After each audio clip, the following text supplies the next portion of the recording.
ബീവി ഖദീജ പെറ്റു വളർത്തിയ വാത്സല്യ പൂങ്കനിയാണ്. ഫാത്തിമ കലികുലി തങ്ങൾ വന്നിണയാകും ദാവാണ്. വാങ്ങറൂലും ലാളിച്ച് പോറ്റിയ നരിമക്കനിയാണ്. ഫാത്തിമുലമ്പിയ മുത്ത മുഹമ്മദ് ഫാത്തിമ പേരിത കാനോ തിന്നാണ്.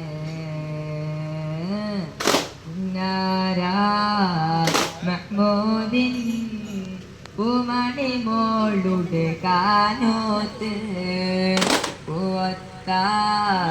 ഫാത്തിമ സുറാക്കുള്ളിൽ കുയനോത്ത് പടപ്പ് പടപ്പോടെ പിശത്തിൽ നിന്നോട് പടച്ചോന്റെ കാര്യം കിട്ടുന്നത് കണ്ടോട് അന്യുന പോരാടി പോരാടി നിൽക്കേണ്ട പൊന്നാരശനങ്ങൾ പള്ളികൾ തീർക്കേണ്ട ആരംഭരസ്വലുള്ള മദീനയിലാണ്.